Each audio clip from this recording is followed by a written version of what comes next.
सभी किसान भाइयों को नमस्कार जी। मैं Unmesh Dahariya, fisheries graduate entrepreneur, और आप देख रहे हैं सर ऑस्कर फिशरीज।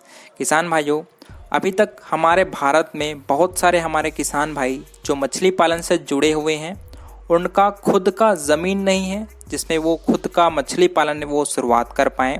इसी वजह से वो या तो गांव के निस्तारी तालाब को लीज पर लेते हैं। अगर कोई भी किसान भाई जो दूसरे के तालाब में मछली पालन कर रहे हैं या फिर गांव के तालाब को लीज पर लेकर मछली पालन कर रहे हैं, तो ये 3-4 इम्पॉर्टेंट जो दिक्कतें आती है आपको, उसको मैं आपको बताना चाहूँगा। उसके अलावा उसका मैं सोल्यूशन, उसके कुछ तरीके भी बताऊँगा कि कैसे आप उससे बच सकते हैं। क्योंकि आप गांव का तालाब लेते हो तो ऐसा होता है कि बहुत बार आप दूसरे गांव के तालाब को लीज पर लेते हो या फिर किसी आदमी के प्राइवेट तालाब को आप लीज पर लेते हो, तो वहाँ पर चोरी की समस्या है वो बहुतायत से होती है।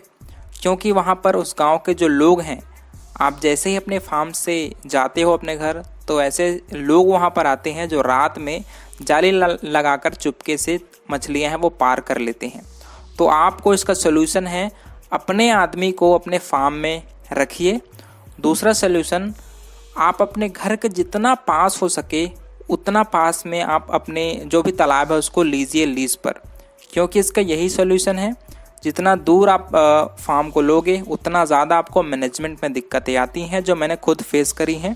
मैंने अपने घर से 25 किलोमीटर दूर तालाब लिया था, जिसकी वजह से मुझे बहुत दिक्कतें आई। तो मुझे लगा कि इस दिक्कत को मैं आपसे भी शेयर करूं।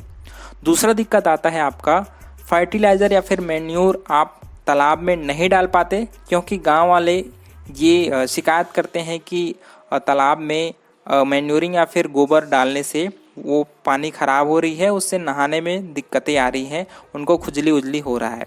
तो आप कोशिश करिए कि आप ऐसे तालाब लीजिए जिसमें नहाने वहाने वाला कुछ भी मत हो।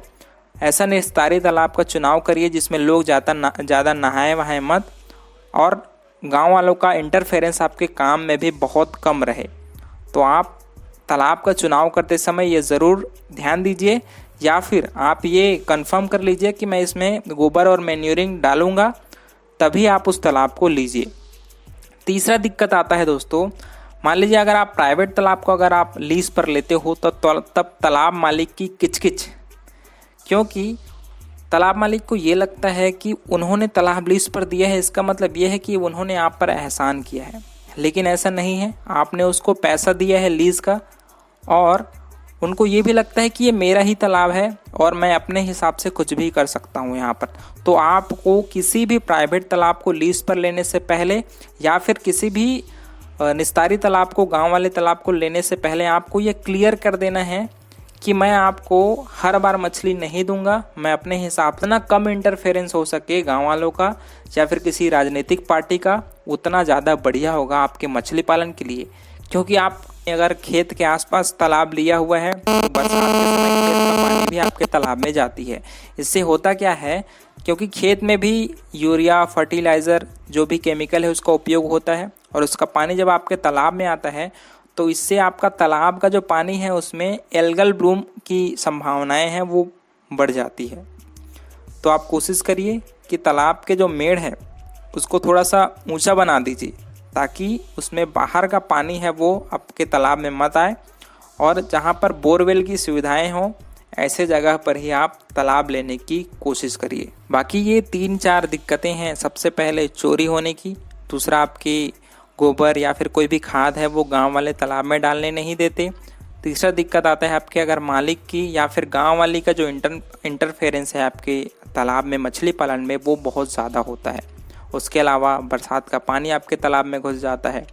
तो आपको ये 3-4 इम्पॉर्टेंट बातें हैं वो ज़रूर ध्यान रखिए, और ऐसे जगह पर तालाब लीजिए जो आपके घर के पास में हो, जहाँ पर पानी की सुविधाएं हो, जहाँ पर आप फर्टिलाइज़र और अच्छे से गोबर का उपयोग कर पाओ, तभी आप मछली पालन में सक्सेसफुल हो पाओगे। तो किसान भाइयों, अगर वीडियो अच्छा लगा हो तो वीडियो को लाइक ज़रूर करिए और ऑस्कर फिशरीज को सब्सक्राइब ज़रूर करिए। मिलते हैं अगले वीडियो में, तब तक के लिए बड़ों का सम्मान करिए, छोटों को प्यार करिए और खुद का ढेर सारा ख्याल रखिए। Thank you, thanks for watching.